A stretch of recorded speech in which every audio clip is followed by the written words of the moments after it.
हम डिस्कस कर रहे थे हार्मोनिक ऑसिलेटर प्रॉब्लम को, उन्हीं को आगे कंटिन्यू करते हैं। देखिए प्रॉब्लम नंबर 15 क्या है। वन डायमेंशनल हार्मोनिक ऑपरेटर आपको दिया हुआ है। क्रिएशन ऑपरेटर ए डैगर से उन्होंने बताया है। अगर इसको ऑपरेट करते हैं किसी साइन स्टेट पे तो ये वैल्यू देता है। अब आपसे पूछा गया है अगर पोजीशन ऑपरेटर को हम इस तरीके से डिफाइन करें तो फर्स्ट 3 रो और कॉलम जो होंगे वो क्या होंगे, मैट्रिक्स फॉर्म आपसे पूछी गई है। तो देखिए पहले दोनों के लिए मैट्रिक्स फॉर्म हम बना लेते हैं। हमें पता है अगर ए किसी एन स्टेट पे या साइन स्टेट पे ऑपरेट होता है तो ये वैल्यू क्या देता है आपका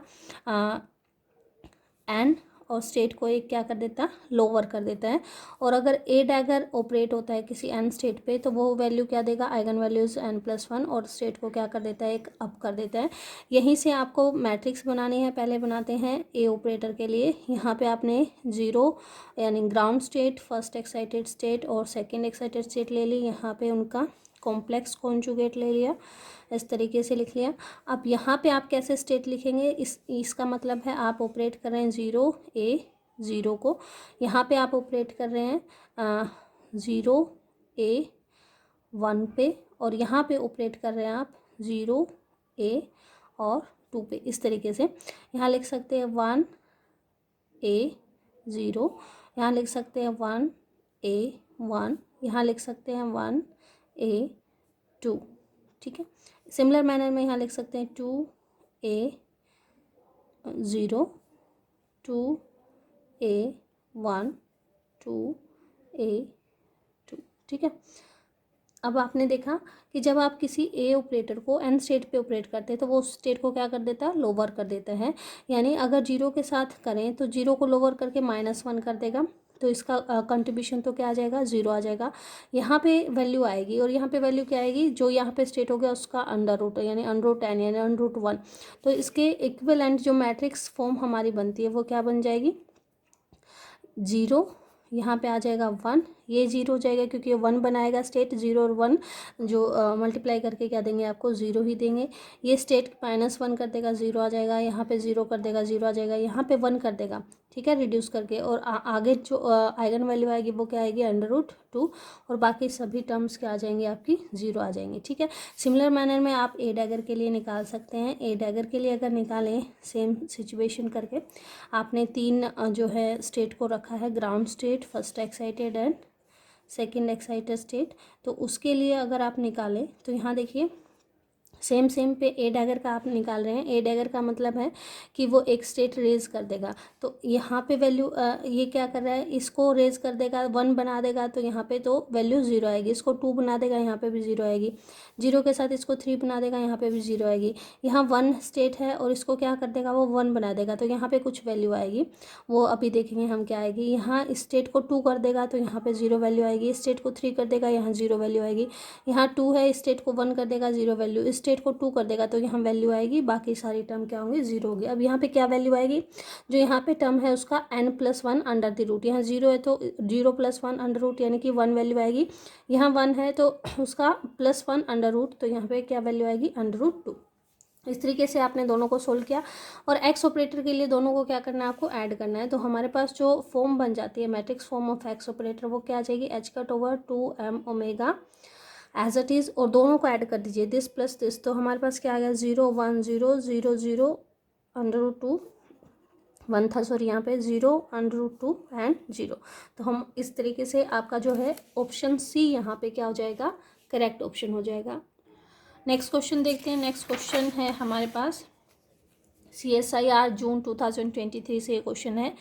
आपको 2 डायमेंशनल हार्मोनिक ऑसिलेटर इस तरीके से दिया गया है। आपको उससे पूछा गया है कि इस स्टेट की, इस एनर्जी की डिजेनरेसी क्या होगी। तो देखिए जो ओमेगा आपको डिफाइन है वो क्या है, अगर हम V को यहाँ लिखें तो V हमारे पास है 1/2m ω² x² plus 1/2m 2ω² y²। ठीक है, तो यहाँ पे जो एनर्जी वैल्यू लिखें तो वो क्या आ जाएगा, nx + 1/2 h⁻ω प्लस ny + 1/2, और यहाँ क्या आ जाएगा, 2ω आ जाएगा, 2h कर, क्योंकि यहाँ पे फ्रिक्वेंसी क्या है, 2ω है। तो टोटल एनर्जी को अगर हम लिखें तो वो आ जाएगी nx + 2ny प्लस 1/2 + 1, यानी कि 3/2 h⁻ω। और ये गिवन कितनी है, 27/2 एच बार ओमेगा। यहाँ से अगर आप एन एक्स प्लस 2ny की वैल्यू निकालें तो देखिए वो वैल्यू कितनी आपकी निकल के आती है, n x plus 2ny is equal to क्या आ जाएगा, 3/2 माइनस हो जाएगा यहाँ से, तो 24/2, यानी आपका एन एक्स प्लस 2ny क्या होना चाहिए, 12 होना चाहिए। ठीक है, तो यहाँ देखिए आप लिखिए एन एक्स की क्या वैल्यू हो सकती है, एन वाई की क्या वैल्यू हो सकती है, कब, when n x plus 2ny is equal to 12 हो। तो एन एक्स मान लो 0 है तो एन वाई क्या होना चाहिए, 6 होना चाहिए। ये 2 का मल्टीपल है तो दो के से आपका स्टेप इंक्रीज होगा, 1 पे कोई वैल्यू नहीं आएगी।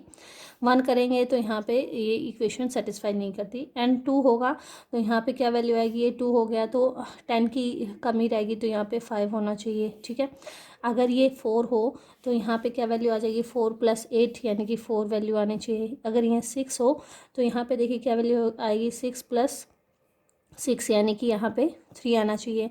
अगर यहाँ पे आपका 8 है तो यहाँ पे देखिए क्या वैल्यू आएगी, 8 + 4 होना चाहिए यानी 2 होना चाहिए। आगे आप देख सकते हैं अगर 10 है तो वैल्यू क्या आ जाएगी, 1 आ जाएगी, और 12 है तो वैल्यू क्या आ जाएगी, 0। तो टोटल देखिए कितनी डीजेनेसी होगी, 1 2 3 4 5 6 7। तो आंसर जो इसके लिए होना था डीजेनेसी वो क्या होना था, 7। नेक्स्ट क्वेश्चन देखते हैं। नेक्स्ट क्वेश्चन में इस तरीके से हैमिल्टोनियन दिया गया है और आपसे पूछा गया है अगर ये स्टेट है तो इसके कोरस्पॉन्डिंग एनर्जी क्या होगी, आइगन स्टेट के कोरस्पॉन्डिंग एनर्जी क्या होगी। यानी आपको एच को फाई ऑपरेटर के ऊपर ऑपरेट करवाना है और वहाँ से जो भी आइगन वैल्यू निकल के आ रही है ये आइगन वैल्यू हमसे पूछी गई है। तो सिंप्लिसिटी के लिए इसको मोर इजी बनाने के लिए हम एन की बजाय हम मान लेते हैं हमारे पास जो गिवन आइगन स्टेट है वो एम पे समेशन है e⁻⁴ एम फाई और फाई, इस तरीके से दिया हुआ है। ठीक है, तो अब ये ऑपरेट कर दीजिए इसके ऊपर ऑपरेट करेंगे तो हमारे पास सिचुएशन क्या आ जाएगी, एच फाई इक्वल टू, इस पर ऑपरेट कर दीजिए डायरेक्ट, क्या आ जाता है, ऑपरेट करने का मतलब आप पीछे से इसको मल्टीप्लाई कर रहे हैं तो ये आ गया summation over n and m, दोनों पे summation, e as it is, n state as it is, और यहाँ देखिए यहाँ आ जाएगा एन e⁻⁴ एम फाई और स्टेट एम, सॉरी स्टेट यहाँ क्या लिखा था, एन लिखा था ना तो यहाँ पे एम आएगी। ठीक है, स्टेट एम, ठीक है, इस तरीके से लिख दिया हमने।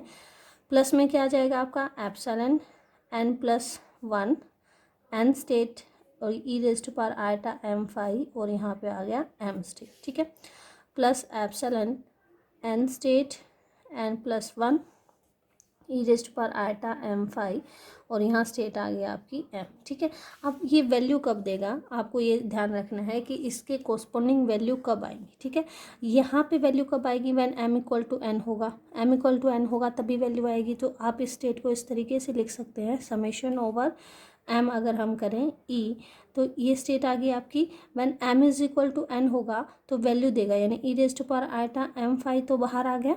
ठीक है, और ये वैल्यू क्या कब दे रहा है आपका, व्हेन m = n पे, m = n पे, है ना, तो सबको m बना दो तो ये तो 1 आ जाएगा, ये m × m करोगे तो 1 आ गया, सिर्फ ये स्टेट बचेगी तो m आ गया। ठीक है, प्लस में एप्सिलॉन एज इट इज़ रखा, यहाँ पे ये वैल्यू कब देगा, अगेन व्हेन m = n होगा तो आपके पास e⁻⁴ एम फाई बाहर आ गया और ये स्टेट क्या बच गई, n की जगह m + 1 लिख दिया। ठीक है, प्लस एप्सिलॉन e⁻⁴ ये वैल्यू कब देगा, व्हेन m n + 1 होगा तभी आपके पास वैल्यू आएगी। तो n को आप किससे रिप्लेस कर देंगे, m - 1 से, तो m फाई बाहर लिख लिया और n को किससे रिप्लेस कर दिया, इस n को रिप्लेस कर दिया m - 1 से। ठीक है, इस तरीके से आपके पास सिचुएशन आ गई।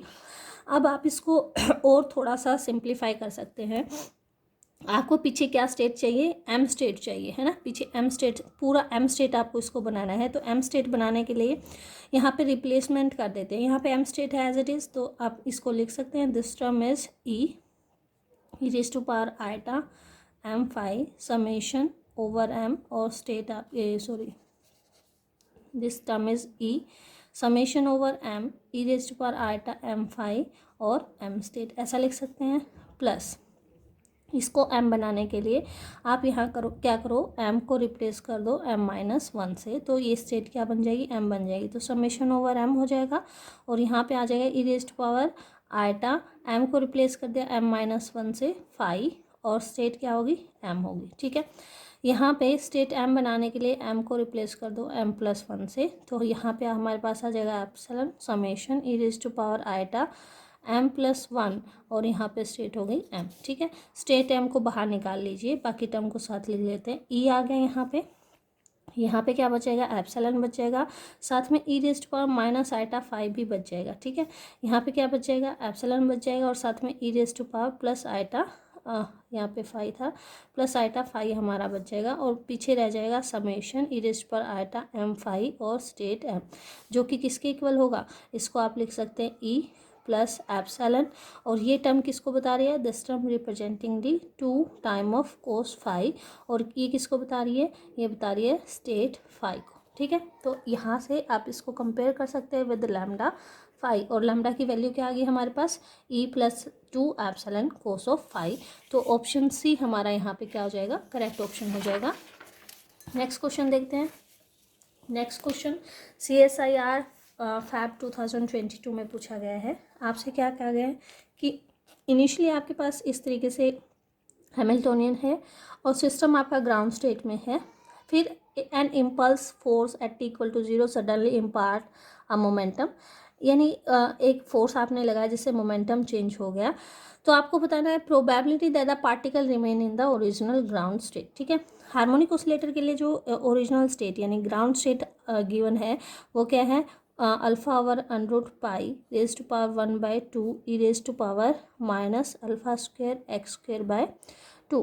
This is the original ground state जो कि आपको गिवन है। अब उन्होंने कहा कि उन्होंने सडन फोर्स लगाया जिसकी वजह से मोमेंटम चेंज होगा। मोमेंटम चेंज होगा तो पोटेंशियल एनर्जी चेंज नहीं होगी, सिर्फ काइनेटिक एनर्जी चेंज होगी, जिस वजह से आपका वेव फंक्शन चेंज हो जाएगा, और जो हमारा नया वेव फंक्शन बनेगा वो क्या आ जाएगा, √पाई raise to power 1/2 e raise to power minus alpha x square by 2 e raise to power eta P0x/h।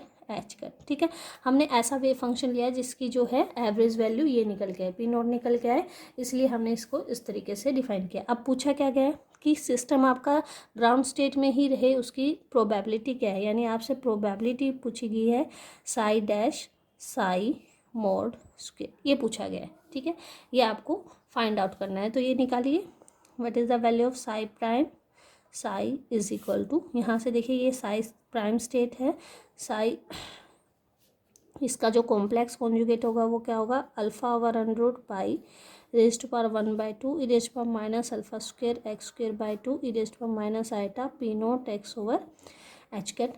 तो यहाँ दोनों को मल्टीप्लाई कर दीजिए, ये साई स्टेट है, तो ये आपके पास टर्म आ जाएगी अल्फा ओवर √पाई integration minus infinity to infinity e raise to power minus alpha square x square, और यहाँ पे आ जाएगा माइनस आइटा P0x/h और dx, यानी आपको ये जो इंटीग्रल है ये सोल्व करना है। यहाँ पे आपको एक स्टैंडर्ड इंटीग्रल यूज़ करना है। स्टैंडर्ड इंटीग्रल क्या होता है वो देखिए, वैसे तो आप इसको परफेक्ट स्क्वायर बना के भी सोल्व कर सकते हैं, अगर स्टैंडर्ड इंटीग्रल याद है तो मच बेटर है। E raise power minus alpha x square plus beta x अगर है, और इसका integration minus infinity to infinity है, तो इसका सॉल्यूशन होता है √पाई over alpha e raise to power beta square over 4 alpha. ठीक है, ये यहाँ से कंपेयर कर दीजिए, तो आपके पास सॉल्यूशन क्या आ जाएगा, √अल्फ़ा। अब यहाँ देखिए अल्फ़ा की जगह पे हमारे पास क्या है, अल्फ़ा स्क्वायर है, तो हमारे पास आ गया √पाई ओवर √अल्फ़ा square.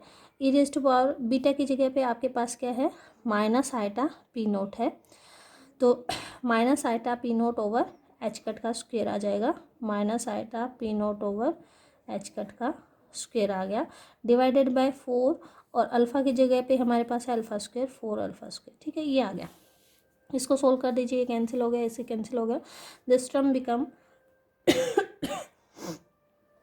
E raise to power eta square होगा तो minus P0 square over 4 h cut square alpha square, और हार्मोनिक ऑसिलेटर में अल्फ़ा स्क्वायर जो होता है वो इक्वल टू होता है m omega over h cut के, तो ये वैल्यू पुट कर दीजिए, और P0 जो गिवन है, P0 स्क्वायर क्या गिवन है, h कट m ओमेगा, तो ये दोनों वैल्यू पुट कर दीजिए, इक्वेशन हमारे पास आ जाएगी e raise to power minus h cut m omega divided by 4 h cut square M omega over H cut, M omega से एम हो गया, एच कट स्क्वायर से H cut square is equal to e⁻⁻⁴।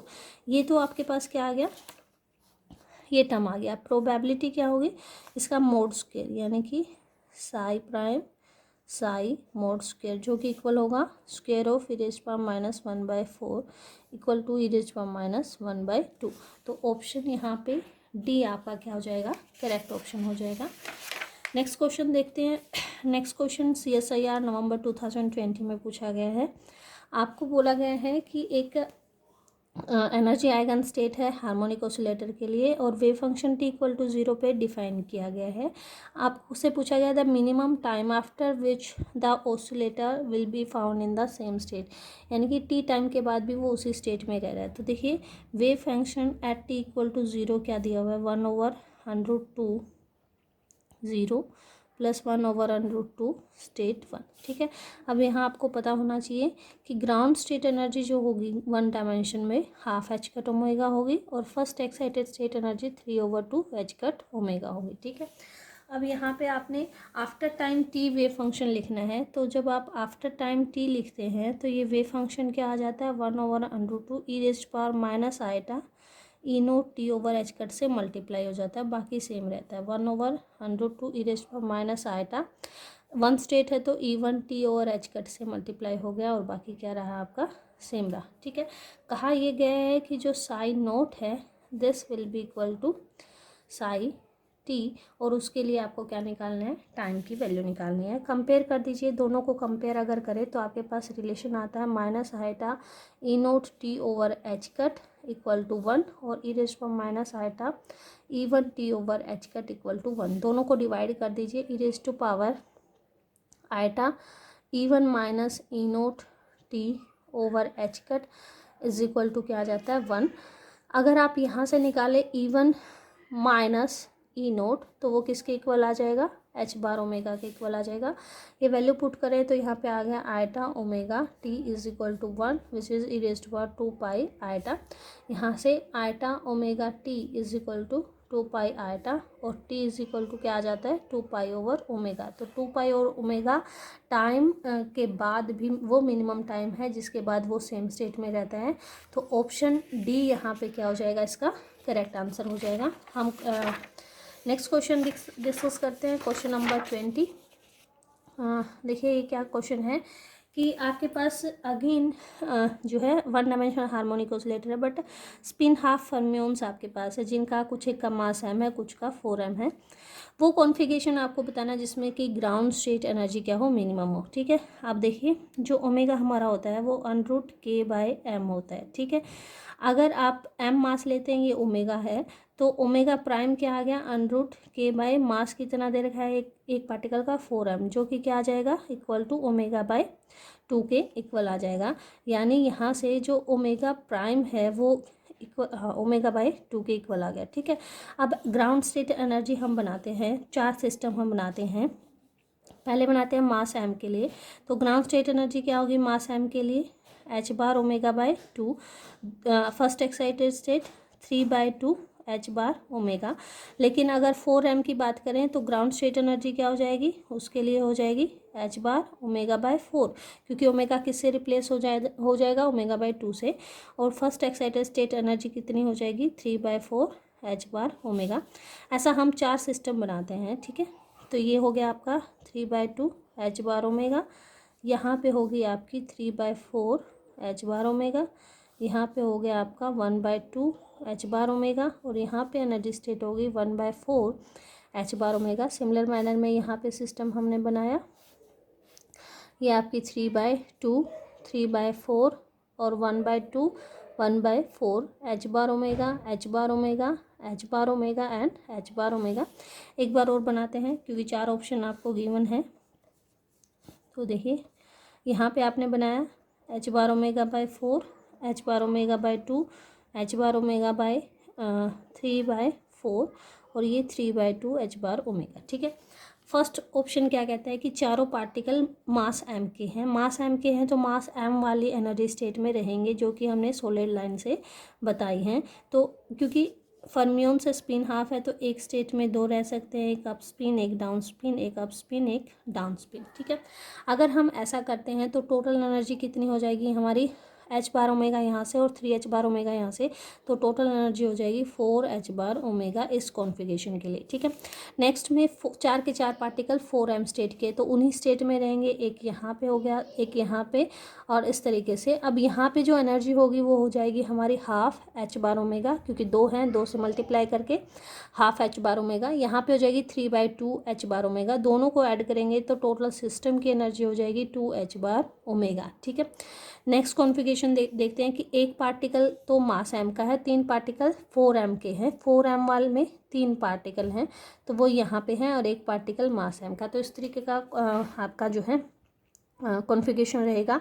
यहाँ से total energy कितनी हो जाएगी, half H बार omega यहाँ से, क्योंकि 2 इलेक्ट्रॉन है, 2 फर्मियोन यहाँ पे हैं, हाफ यहाँ से, हाफ यहाँ से, 1 एच बार ओमेगा और 3/4 यहाँ से, तो टोटल कॉन्फ़िगरेशन की एनर्जी हो जाएगी 7/4 एच बार ओमेगा।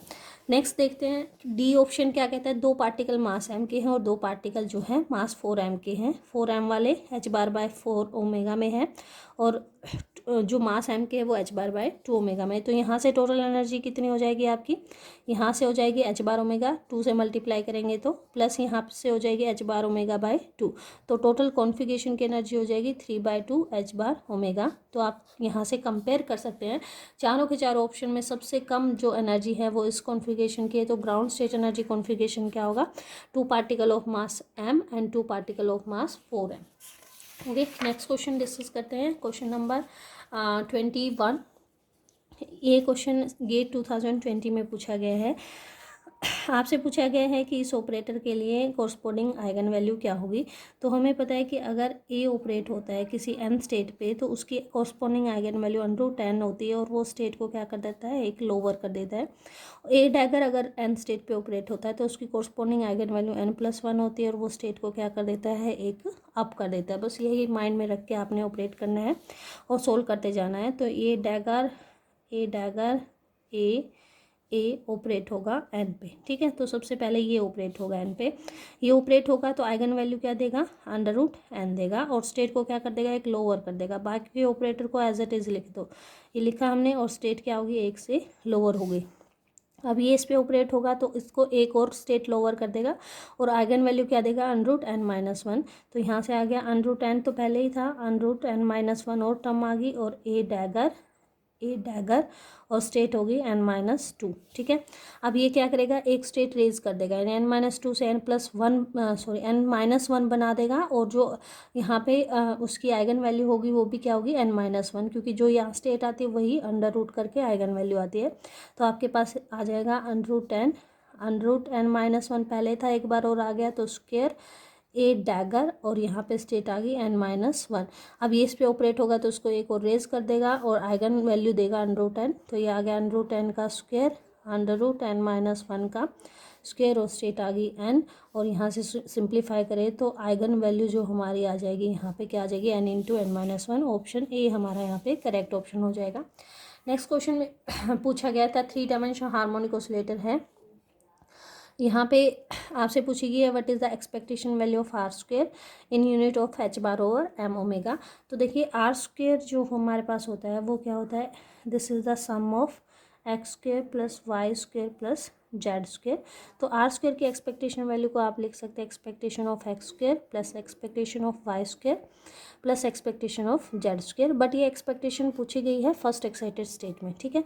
वैसे हमें पता है इसका फॉर्मूला क्या होता है, nx + ½ h/m omega plus ny + ½ h/m omega plus nz + ½ h/m omega. अब हमें पता होना चाहिए ग्राउंड स्टेट और फर्स्ट एक्साइटेड स्टेट के लिए n की वैल्यू क्या होती है।